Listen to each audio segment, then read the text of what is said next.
The massive space station hung in the void like a metallic flower, its 12 arms reaching out toward different docking ports. Each arm was designed for a different species, with unique atmospheric and gravitational requirements.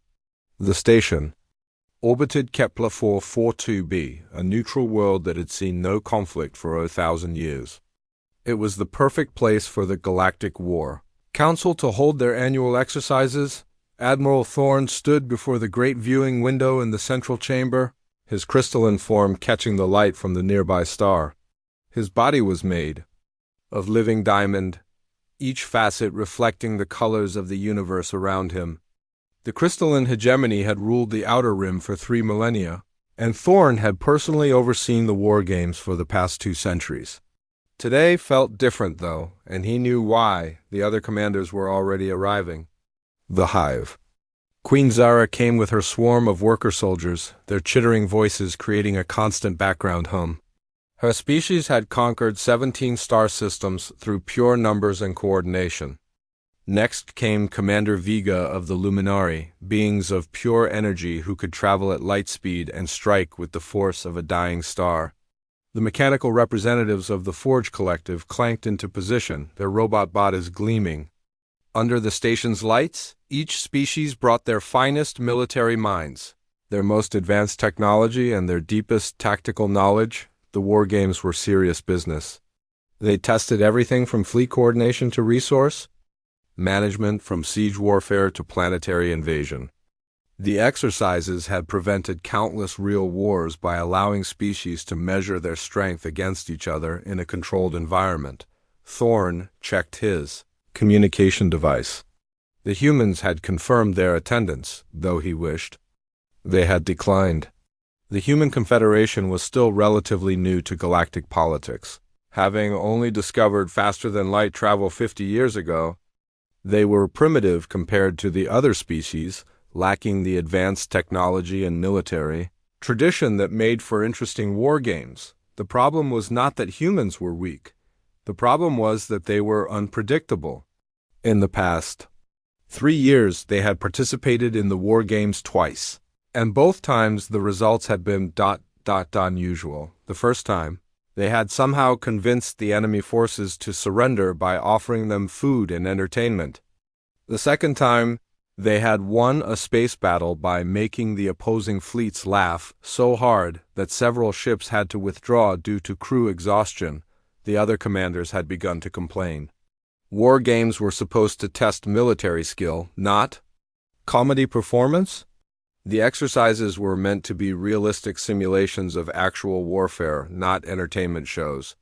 But the humans kept winning, and their methods were becoming increasingly difficult to predict or counter. A soft chime announced the arrival of another ship. Thorne looked out the window and saw a battered frigate approaching the human docking arm. The ship was old, probably a century out of date by galactic standards. Its hull showed signs of hasty repairs, and its engines produced an uneven glow that suggested mechanical problems. This was the mighty human war fleet. Captain Marcus Reed stepped through the airlock with his small team. He was a tall man with graying hair and laugh lines around his eyes. His uniform was clean but clearly well worn, and he carried himself with the easy confidence of someone who had seen many battles. Behind him came his crew, Lieutenant Torres, a young woman with quick eyes and a ready smile, Sergeant Murphy, a large man who looked like he could wrestle a bear, and Dr. Kim, a quiet scientist who carried more recording equipment than weapons. The human delegation was embarrassingly small. Most species brought hundreds of advisors, analysts, and support staff. The humans brought 4 people and a box of what appeared to be party supplies.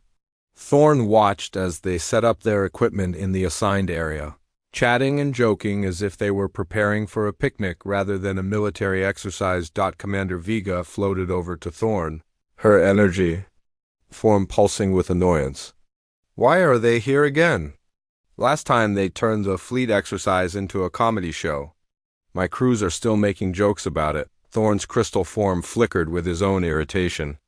The War Council voted to invite all recognized military powers the humans qualified technically. Technically, rumbled General Korax of the Forge Collective, his mechanical voice carrying across the chamber. But they make a mockery of everything we stand for. War is serious business, not a game. The Hive Queen's workers buzzed their agreement. Queen Zara herself spoke in the collective voice of her species. We have prepared for months. We have studied every tactical manual, run countless simulations, analyzed every possible scenario. They bring jokes and fireworks. Thorn had to admit the other commanders had a point. The humans seemed to approach warfare as if it were some kind of entertainment. They brought outdated equipment, made jokes during briefings, and seemed more interested in making friends than winning battles. Yet somehow, they kept winning. Captain Reed approached the central platform where the commanders were gathered. He moved with the easy stride of someone completely comfortable in his own skin, nodding politely to each alien leader. "Good morning, everyone. Beautiful station you have here, Admiral Thorn. The artificial gravity is perfectly balanced." "Thank you, Captain," Thorn replied stiffly. "Are your forces ready for the exercises?" Reed glanced back at his tiny team, who were now setting up what appeared to be a coffee machine. "Ready as we'll ever be. Should be fun." "Fun," repeated Commander Vega, her energy form flashing with disbelief. "These are military exercises, Captain. They test our preparedness for actual warfare." "Of course," Reed said, his smile never wavering. "But if you're not having fun, you're probably doing it wrong." The alien commanders exchanged glances. This was exactly the kind of attitude that made the humans so frustrating to deal with. They treated everything like a game, even when the stakes were supposed to be serious. Thorn activated the central display, showing the 3 exercise scenarios. The first was a siege warfare simulation where each faction would attempt to capture and hold a fortified position. The second was fleet combat in a contested star system. The third was a planetary invasion with civilian protection protocols. "The rules are the same as always," Thorn announced. "Victory conditions are clearly defined, and all weapons are set to simulation mode. May the best military force win." Captain Reed raised his hand. "Quick question. Are we allowed to bring our own equipment?" "As long as it meets safety standards," Thorn replied, wondering what the humans were planning now. "Excellent," Reed said, his grin widening. "This is going to be interesting." As the commanders dispersed to prepare their forces, Thorn felt a familiar sense of dread. The humans were planning something again, and based on their past performance, it was going to be completely unexpected. He just hoped the war games would maintain some semblance of military dignity this time. He was about to be very disappointed. The first exercise arena was a massive holographic chamber that could simulate any battlefield condition. Today it showed a rocky fortress perched on a cliff, surrounded by defensive walls and automated weapon systems. The objective was simple: capture the fortress and hold it for 2 hours against all other forces. The alien commanders studied the fortress through their tactical displays, analyzing weak points and planning their approaches. The Hive Queen's workers had already begun constructing detailed models of the structure, calculating the exact number of troops needed for each assault vector. Commander Vega's energy scouts probed the defenses, looking for gaps in the shield generators. The Forge Collective's mechanical units were running probability analyses on 17 different attack strategies. Captain Reed stood with his team at the edge of the simulation zone, apparently more interested in the view than the tactical situation. He was eating what appeared to be a sandwich while Dr. Kim unpacked an odd collection of equipment from their supply box. Lieutenant Torres was sketching something in a notebook, and Sergeant Murphy was assembling what looked like a giant puppet. "Are the humans actually preparing anything?" Admiral Thorn asked his aide, a young crystal being named Teller. "Unknown, sir." "They appear to be dotting some kind of scarecrow?" Thorn focused his optical sensors on the human position. Indeed, they were constructing what could only be described as a scarecrow, complete with old clothes, a hat, and a painted face. It stood nearly 3 meters tall and seemed to serve no tactical purpose whatsoever. The exercise began with a thunderous roar as the Hive Queen swarm charged directly at the fortress walls. Thousands of insect warriors swarmed up the cliff face while others dug tunnel systems beneath the structure. The Luminari forces struck from above, their energy weapons hammering the shield generators with precision strikes. The Forge Collective approached methodically, their heavy armor absorbing defensive fire as they advanced. The humans, meanwhile, carried their scarecrow to the center of the battlefield and planted it firmly in the ground. Then they retreated to a safe distance and began doing what appeared to be nothing at all. "What are they waiting for?" General Corax demanded, his mechanical voice crackling with frustration. Captain Reed heard the question through the open communication channel. "Oh, we're not waiting, we're watching. This is the fun part." The Hive Queen swarm reached the fortress first, pouring through a breach in the eastern wall. But as they approached the central keep, something unexpected happened. The scarecrow suddenly came to life, its painted face replaced by a holographic projection screen. The display showed Queen Zara herself, but not as she appeared in battle. Instead, it showed her during her molting season. When she was vulnerable and awkward, stumbling around her private chambers, the entire swarm stopped dead in their tracks.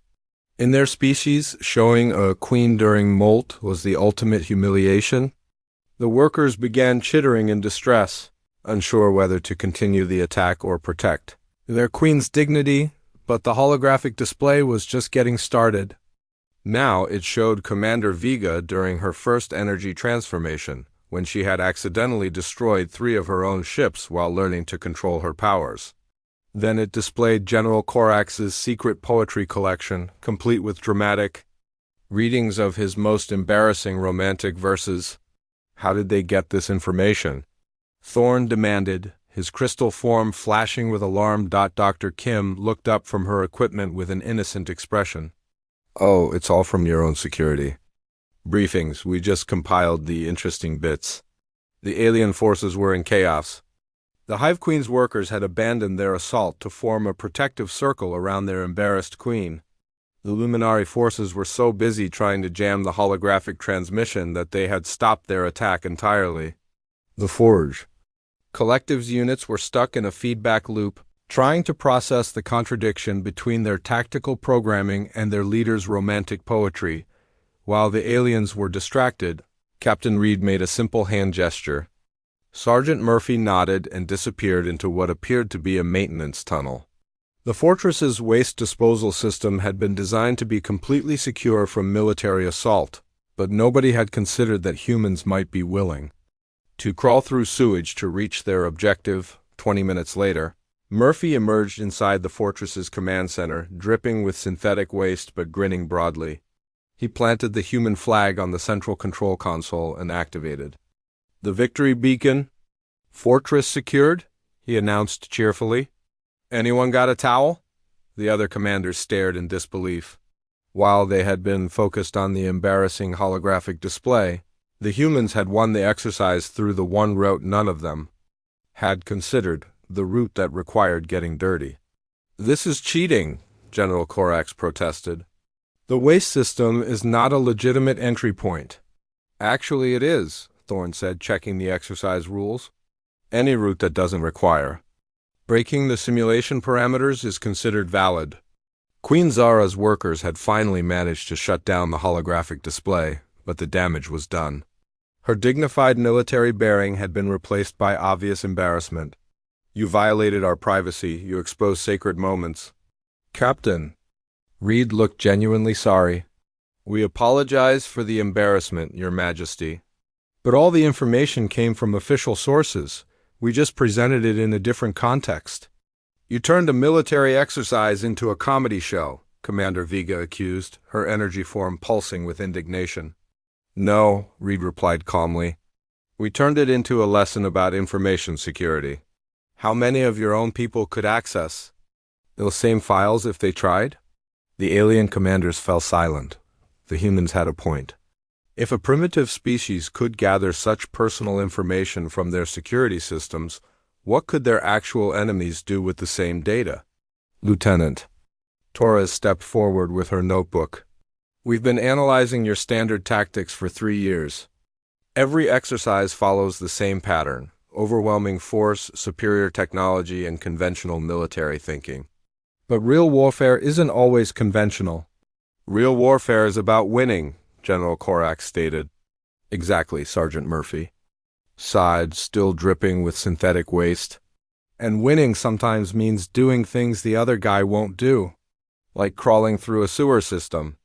Admiral Thorne reviewed the exercise results on his tactical display. The humans had achieved their objective with minimal resources and no casualties. Their methods were unorthodox, but they were undeniably effective. The Scarecrow had been more disruptive than any weapon, and the sewer infiltration had been tactically brilliant in its simplicity. How do we counter this strategy? He asked. Captain Reed shrugged. Install better security on your waste systems. And maybe don't keep embarrassing personal information in your military databases. The first exercise was over, but the lessons were just beginning. The humans had demonstrated that conventional military thinking had vulnerabilities that could be exploited by unconventional opponents. They had won not through superior firepower or advanced technology, but through psychological warfare and creative thinking. As the simulation environment reset for the next exercise, the alien commanders huddled together, trying to adjust their strategies. But how do you prepare for an enemy who doesn't follow the rules of engagement? Captain Reed was already unpacking new equipment for the next exercise. This time it included what appeared to be a portable fireworks launcher and a collection of joke books. Lieutenant Torres was updating her analysis of alien psychological profiles, while Dr. Kim calibrated some kind of entertainment system. What are they planning now? Thorne wondered aloud. His aide teller had been monitoring human communications. Unknown, sir. But they keep using the phrase comedy hour in their planning discussions. Admiral Thorne's crystal form dimmed with dread. If the first exercise had been embarrassing, the second one was going to be a disaster. But the war games must continue, and perhaps the fleet combat exercise would be different. After all, space battles required serious tactical coordination and couldn't be won with jokes and sewage. He was about to learn just how wrong he could be. The second exercise arena was space itself, a vast region of empty void dotted with asteroids and artificial obstacles. The human frigate looked pathetically small compared to the alien battle fleets that surrounded it. The crystalline hegemony had brought a dozen diamond-hulled cruisers that gleamed like jewels in the starlight. The Hive Queen's bioships pulsed with organic energy, their living hulls capable of healing damage in real time.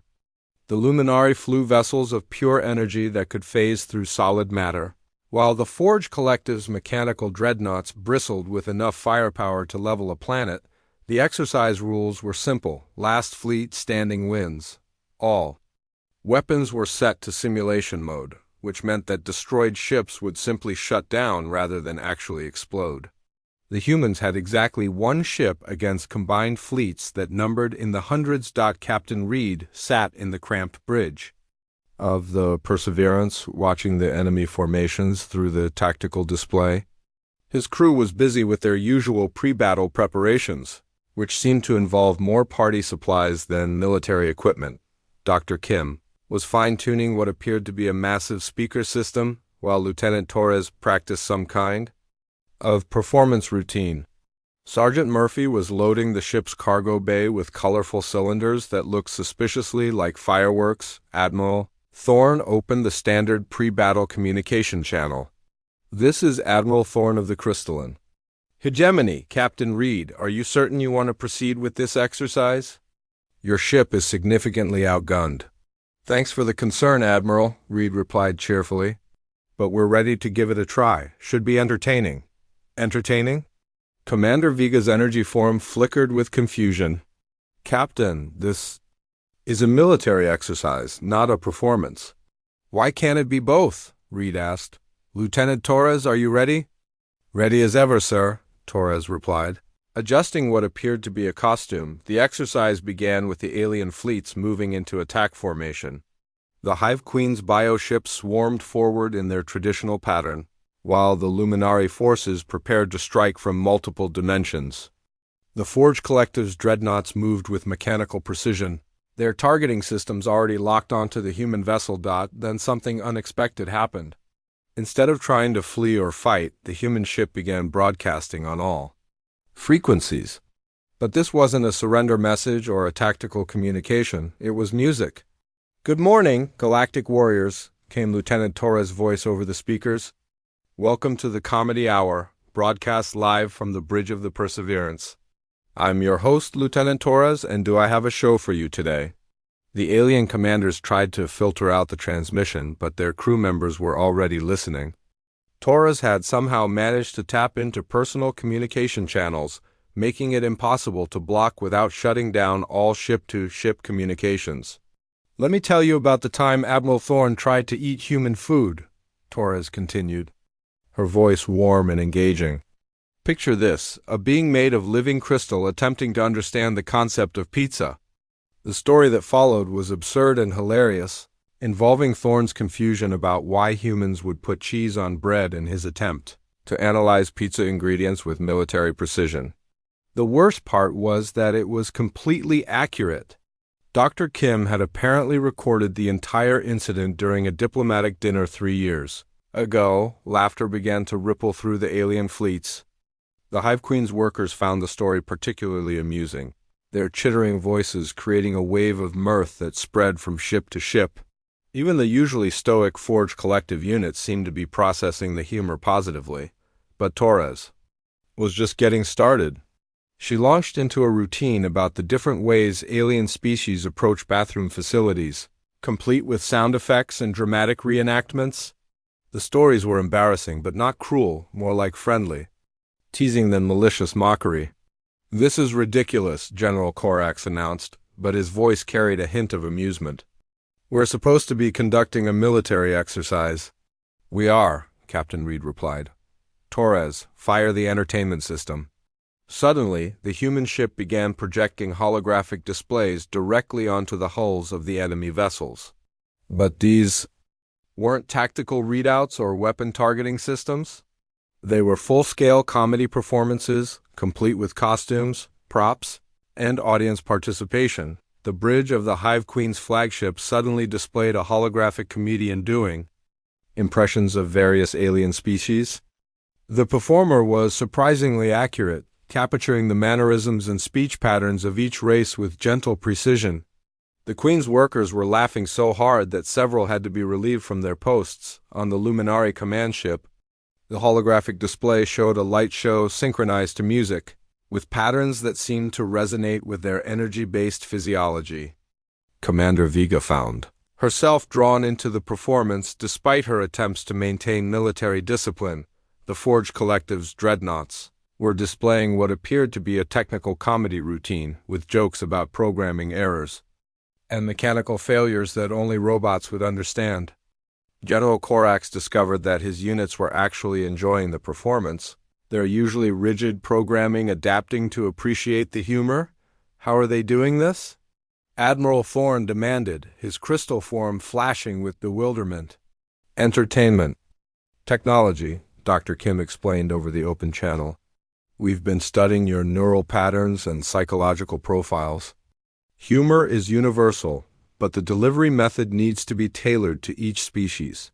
While the alien crews were distracted by the comedy show, something else was happening. The human ship had begun launching what appeared to be weapons, but they exploded in brilliant displays of light and color instead of dealing damage. Fireworks bloomed across the battlefield in patterns that were both beautiful and completely distracting. The alien fleets were caught between laughter and wonder. Their crews were enjoying the entertainment so much that maintaining attack formations became impossible. Ships began drifting out of position as their operators focused on the comedy shows rather than their tactical displays. "This is not how space battles are supposed to work," Commander Vega protested, but her energy form was pulsing in patterns that suggested she was enjoying the light show. "Why not?" Reed asked. "You're all having fun, nobody's getting hurt, and we're demonstrating advanced psychological warfare techniques. This is probably the most educational exercise we've had."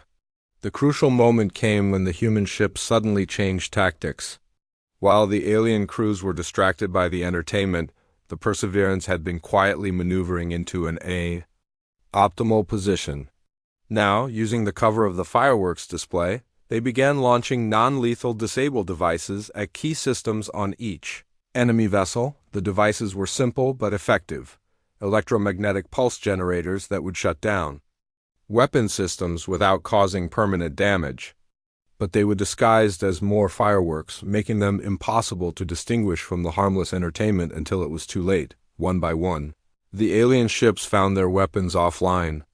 The Hive Queen's bioships went dormant as their organic systems were overwhelmed by conflicting signals. The Luminari vessels flickered and dimmed as their energy matrices were disrupted. The Forge Collective's dreadnoughts simply shut down, their mechanical systems unable to process the electromagnetic interference. "Exercise complete," Captain Reed announced. "All enemy vessels are disabled. Victory to the human fleet." The silence that followed was broken only by the sound of continued laughter from the alien crews. They had been so entertained by the comedy show that they hadn't realized they were being systematically defeated. "How?" Admiral Thorne asked, his voice barely above a whisper. "Misdirection," Lieutenant Torres explained, still in her costume. "We kept you focused on the entertainment while we executed the real attack. Basic magic trick principles applied to space combat." "You turned a military exercise into a comedy show," Queen Zara accused, but her tone was more impressed than angry. "No," Reed corrected. "We turned a comedy show into a military exercise. There's a difference." The alien commanders reviewed the tactical recordings, trying to understand how they had been defeated so thoroughly. The human strategy had been brilliant in its simplicity: overwhelm the enemy with entertainment, while executing a precise tactical strike under cover of the distraction. "This is not realistic combat," General Corax protested. "Real enemies would not be susceptible to humor." "Are you sure about that?" Dr. Kim asked. "Every species we've encountered has some form of entertainment, some way of expressing joy or amusement. Laughter is one of the most universal emotions in the galaxy." "But it's not a weapon," Commander Vega insisted. "Today it was," Reed replied. "We used your own psychology against you. We made you happy, and happy people are less likely to fight effectively." As the simulation ended and the ships began returning to the station, the alien commanders struggled to process what they had experienced. The humans had won a space battle without firing a single lethal shot, defeated multiple fleets through the strategic use of comedy and fireworks. "How do we defend against this?" Thorne wondered aloud. "Train your crews to resist laughter," Torres suggested helpfully. "Good luck with that." The second exercise was over, but its implications were staggering. The humans had demonstrated that psychological warfare could be more effective than conventional weapons. That entertainment could be a tool of military strategy. They had turned the concept of space combat on its head, proving that battles could be won through joy rather than destruction. As the fleets docked at the station, the alien crews were still talking about the comedy show.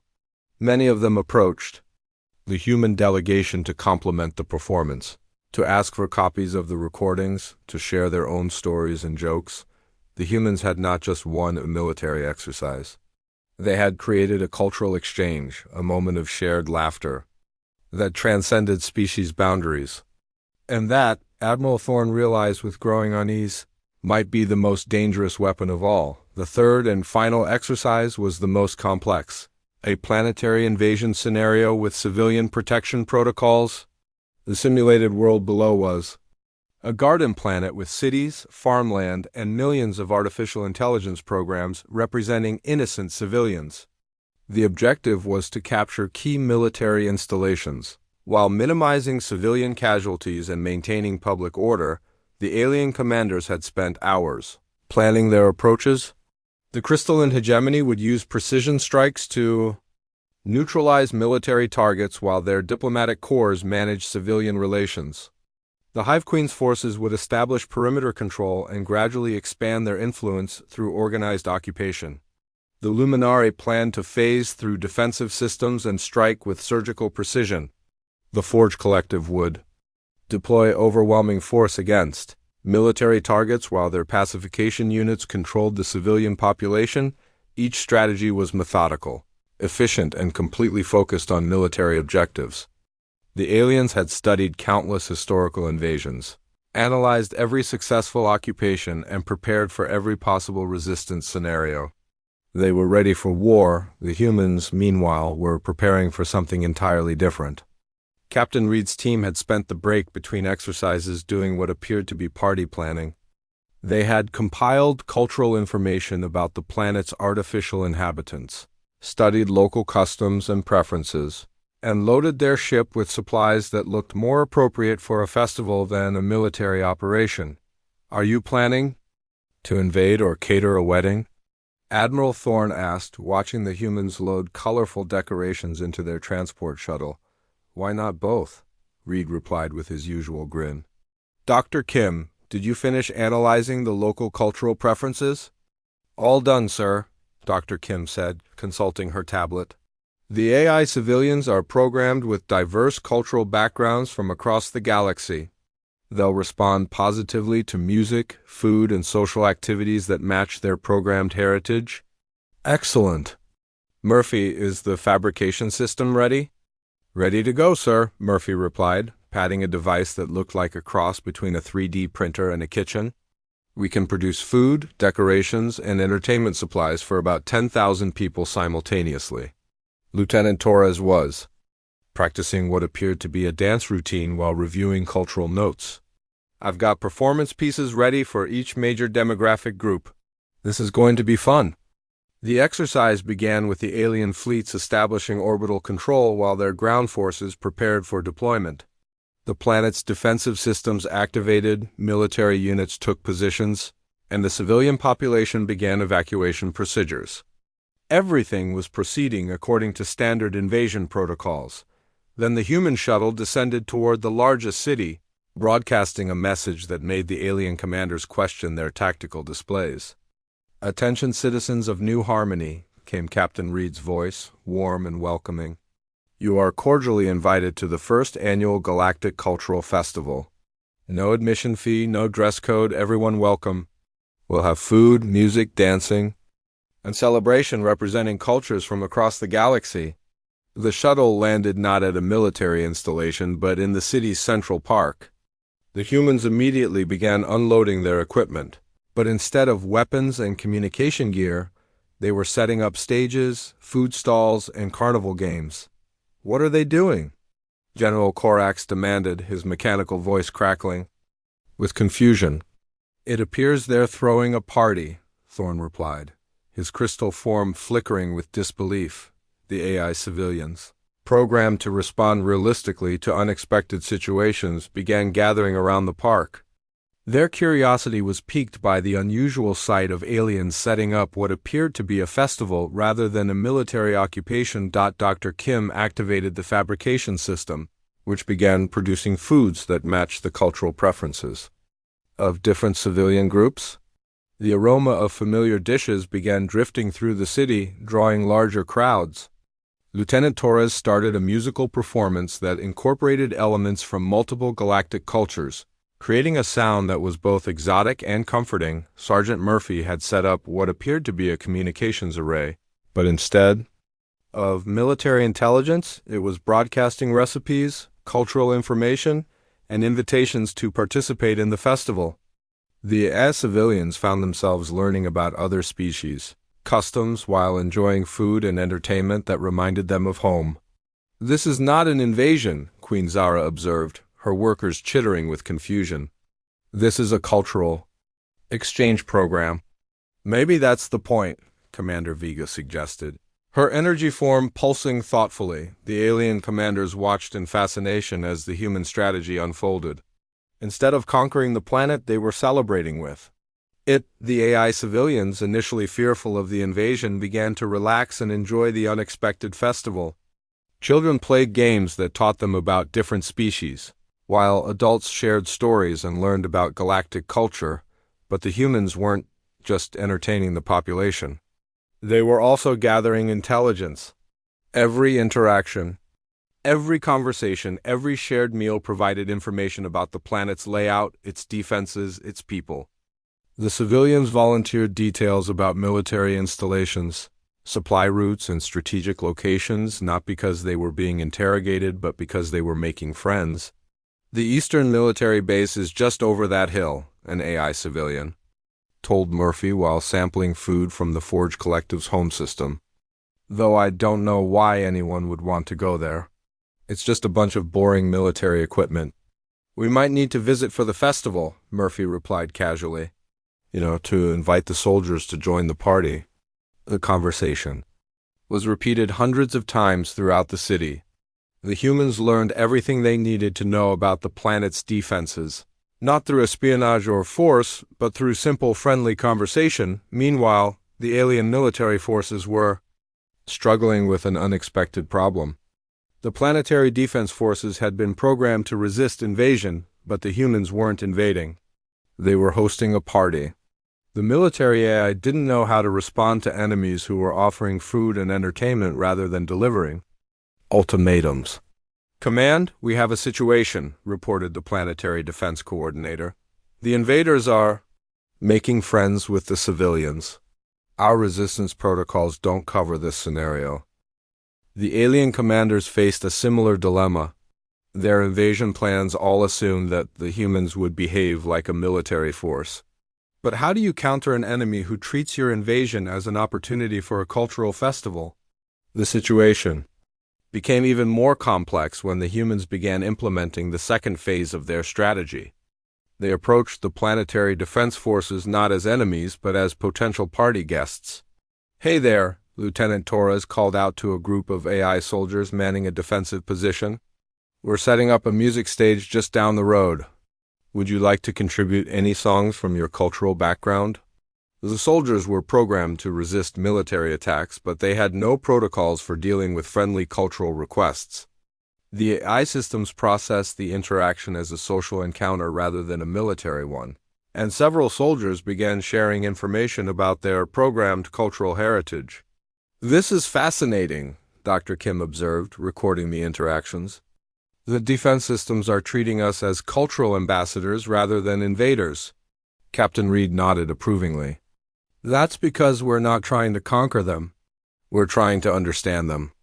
And people always respond better to understanding than to force." The human strategy reached its culmination when they made an announcement that stunned the alien commanders.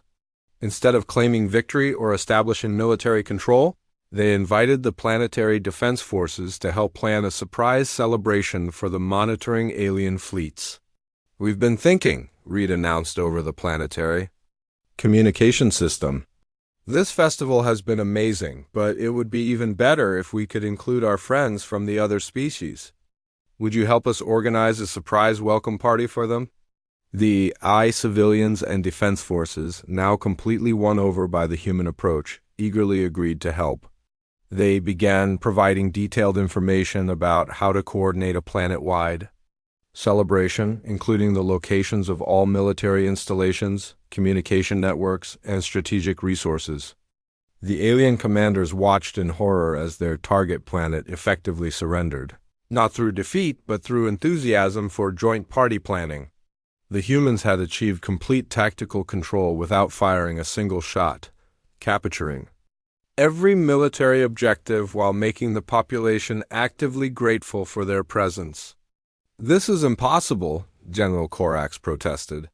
"You can't conquer a planet by throwing a party." "We didn't conquer it," Reed replied calmly. "We befriended it. There's a difference." The exercise officially ended when the planetary defense systems voluntarily shut down to allow the alien fleets to land for the welcome celebration. The humans had achieved every military objective. They controlled the communication networks, had detailed intelligence about all defensive positions, and had the complete cooperation of the civilian population. But more importantly, they had transformed a military exercise into a cultural celebration. The AI civilians were excitedly preparing welcome presentations for each alien species, eager to learn about their cultures and share their own traditions. "How do we classify this in our reports?" Admiral Thorne asked, his crystal form dimming. with confusion. As a complete tactical victory achieved through cultural diplomacy, Dr. Kim suggested, we accomplished every military objective while creating positive relations with the target population. But it's not realistic, Commander Vega protested. Real civilians wouldn't respond like this, are you sure? Lieutenant Torres asked. Have you ever tried approaching them as friends instead of enemies? The question hung in the air as the alien commanders contemplated the implications. The humans had demonstrated that invasion could be transformed into invitation, that conquest could become cooperation, that military force could be replaced by cultural exchange. As the exercise ended and the fleets prepared to return to the station, the civilians were already planning to continue the festival. They had learned about cultures from across the galaxy, made new friends, and experienced the joy of shared celebration.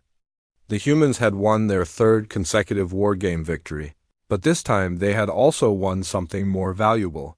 They had shown that even in the context of military conflict, there was always room for friendship, understanding, and hope. The war games were over, but the real conversations were just beginning. The alien commanders gathered in the central conference room, their various forms of communication creating a symphony of clicks, hums, and electronic signals as they tried to process what they had experienced.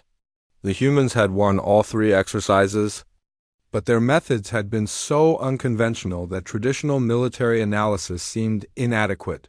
Admiral Thorne stood before the great viewing window, watching the human frigate prepare for departure. The battered old ship looked exactly the same as when it had arrived, but somehow its significance had changed completely. It was no longer just a primitive vessel with outdated technology. It was the ship that had defeated the combined military might of the galaxy's most advanced species, using nothing but creativity, humor, and an apparently endless supply of party supplies.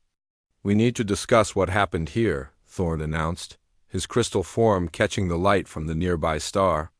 The humans have won 3 consecutive war games, and their methods are becoming increasingly difficult to counter. General Corax's mechanical voice carried a note of frustration. They didn't win through military superiority, they won through entertainment. This is not how warfare is supposed to work. But it is how warfare worked, Commander Vega pointed out, her energy form pulsing with reluctant admiration.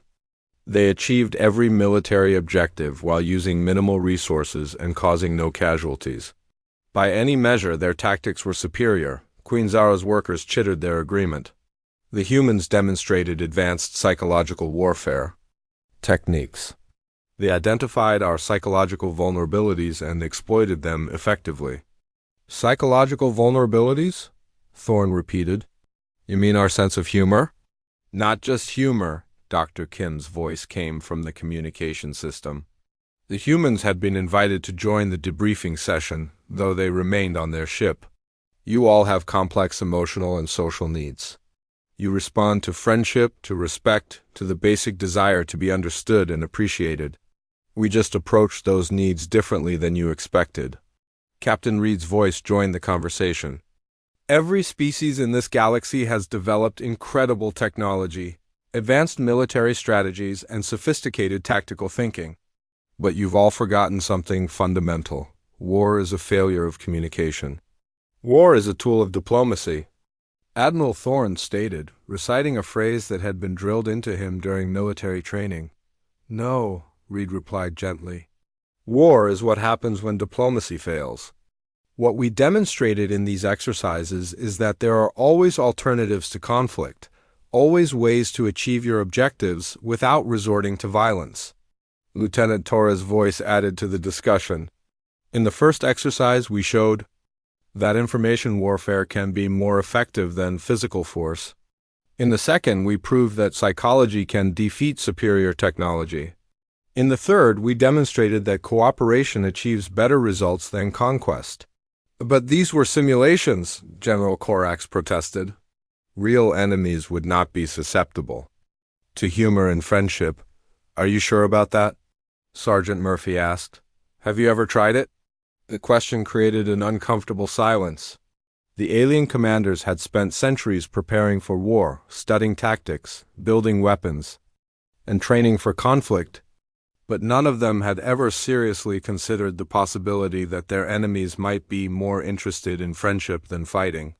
"The humans have identified something we missed," Commander Vega admitted reluctantly. "We prepare for war by becoming better at war. They prepare for peace by becoming better at understanding others." Admiral Thorne activated his personal communication device and spoke privately with his aide. "Tell her, review the historical records.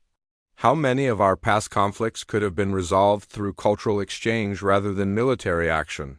The response came quickly, analyzing historical data. Approximately 73% of conflicts in the past millennium involved species with compatible cultural values and mutual interests. Military action was employed primarily due to communication failures or misunderstandings. Thorne's crystal form flickered with surprise. 73%? "The humans have been studying our history," Dr. Kim explained, having overheard the exchange. "Most galactic conflicts arise from fear, misunderstanding, or competition for resources. But the galaxy is vast, resources are abundant, and most species have more in common than they realize. So why do we keep preparing for war?" Queen Zara asked, her collective voice carrying a note of confusion. "Because it's what we've always done," Reed replied. "Because it's easier to prepare for conflict than to risk vulnerability. Because building weapons feels safer than building bridges." The alien commanders contemplated this in silence. The humans had not just won 3 military exercises. They had exposed the fundamental assumptions that underlied the entire concept of the war games. The exercises were designed to test military readiness, but the humans had demonstrated that military conflict itself might be unnecessary. "What you're suggesting is impossible," General Korak stated. "There will always be conflicts, always be disagreements, always be species with incompatible goals." "Of course there will," Reed agreed. "But conflict doesn't have to mean war. Disagreement doesn't have to mean destruction. Competition doesn't have to mean conquest." "Then what do you suggest?" Admiral Thorne asked. "How do we prepare for threats? If not through military training?" "Prepare for friendship," Lieutenant Torres suggested. "Study other cultures, learn their languages, understand their needs and fears. Build relationships before conflicts arise. And if that fails?" Commander Vega asked. "Then you'll have exhausted all peaceful options before resorting to violence," Reed replied. "But in our experience, it rarely fails. Most beings in the galaxy want the same things: safety, prosperity, and the chance to live their lives in peace." The conversation was interrupted by an announcement from the station's communication system. The Galactic War Council had reached a decision regarding future exercises. "After careful consideration," came the formal announcement, "the War Council has voted to restructure the annual exercises. Future events will focus on diplomatic solutions, cultural exchange, and cooperative problem-solving rather than military conflict simulation." The alien commanders exchanged glances. The humans had not just won the war games. They had changed the entire nature of the competition. "There's something else," Admiral Thorne said quietly. "The Council has also voted to exclude the Human Confederation from future exercises." "Exclude us?" Reed's voice carried a note of surprise. "Why?" "Because you keep winning," Thorne replied. "And your methods are disruptive to traditional military thinking." There was a moment of silence before the humans began laughing. Not mocking laughter, but the warm, genuine amusement of people who had just heard something genuinely funny. "You're disinviting us because we're too good at avoiding war?" Torres asked between chuckles. "You're disinviting us because we turned military exercises into cultural festivals?" Murphy added. "You're disinviting us because we demonstrated that friendship is more effective than firepower?" Dr. Kim concluded. Admiral Thorne's crystal form dimmed with embarrassment. When the humans put it that way, the decision did sound rather absurd. "The War Council believes that military exercises should focus on military solutions," he said. "Weakly. Of course they do," Reed replied, his voice warm with understanding. Change is difficult, especially when it challenges fundamental assumptions. We understand. Do you? Commander Vega asked. Do you understand that you've made our entire military establishment question its basic purpose? We hope so, Reed replied. That was kind of the point. The human frigate began moving away from the station, its old engines producing the same uneven glow that had marked its arrival. But as it departed, Captain Reed made one final transmission to the assembled alien commanders. You're all invited to our peace games next year. Same time, same place. We'll have food, music, cultural exchanges, and competitive cooperation exercises. Everyone's welcome. The transmission ended, leaving the alien commanders alone with their thoughts. The humans had departed, but their influence would remain.